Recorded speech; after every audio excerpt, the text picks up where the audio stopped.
Mr. Babin, misleading as always, speaks at a committee hearing about proposed EPA regulations. In the process of speaking, he misconstrues, misreads, and makes up information in order to posture for the cameras. And the gentleman from Texas, Mr. Babin, is recognized. Yes, sir. Thank you very much, Mr. Chairman, and thank you to all you witnesses for being here. The EPA Administrator, Ms. McCarthy, Gina McCarthy, wrote an op-ed recently saying that the agency's air standards attract new business, new investment, and new jobs. What the EPA Administrator actually said in her 2014 op-ed in CNN Money was that healthy communities attract new business and development.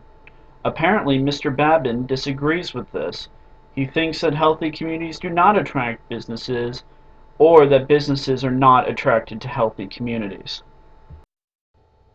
Not stopping there, Mr. Babin's next course of action was to personally insult the EPA Administrator.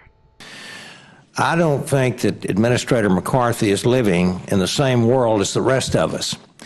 I represent the 36th district in the state of Texas, and we have one of the largest numbers of petrochemical plants and refineries in the country.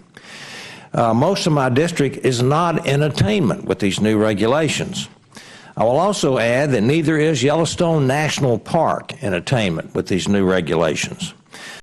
The National Park Service has been collecting data on ozone in Yellowstone National Park for over 10 years. All of the data shows that Yellowstone Park has come in under the proposed cap. There is no concrete evidence to support the lower standard for ozone that the EPA is calling for, not to mention the cost that is associated with it given the strenuous economic times. Even if you take out all of the hyperbole in this statement, the only study of economic impact of ozone is an industry-supported study coming to industry-supported conclusions. I would now ask for a slide be placed on the screen to describe my district, the state of Texas, District 36. We have the largest manufacturing industry in the state of Texas in the chemical and refining industry. We directly employ or indirectly employ over 10,000 people down there in this portion of my district, and we pay $934 million in wages in this district, with an average wage of nearly $100,000. I went out to the internet to try and verify these numbers. However, they appear to come from thin air. The closest I came to being able to verify this was a Houston Chronicle study stating that the average wage of a petrochemical worker in Houston was $60,000. These proposed new rules promise to be the most expensive regulations in the history of the United States, likely costing us thousands of jobs and prolonging a recession. This is bureaucratic overreach in the extreme. Here, Brian Babin directly quotes from the industry-sponsored study coming to industry-sponsored conclusions, with absolutely no evidence to support anything that he says or that's within the study. I would ask Mr. Kovacs and Mr. Eisenberg whether this is worth putting all of this at risk with these new regulations. The remainder of the video is dedicated to two industry representatives supporting the industry viewpoint that Mr. Babin portrays as objective witnesses in this hearing. It's misleading to you, it's misleading to me, it's misleading to everyone. Mr. Kovacs. Well, I think in terms of ozone, we've really had probably 30 years of what you're describing.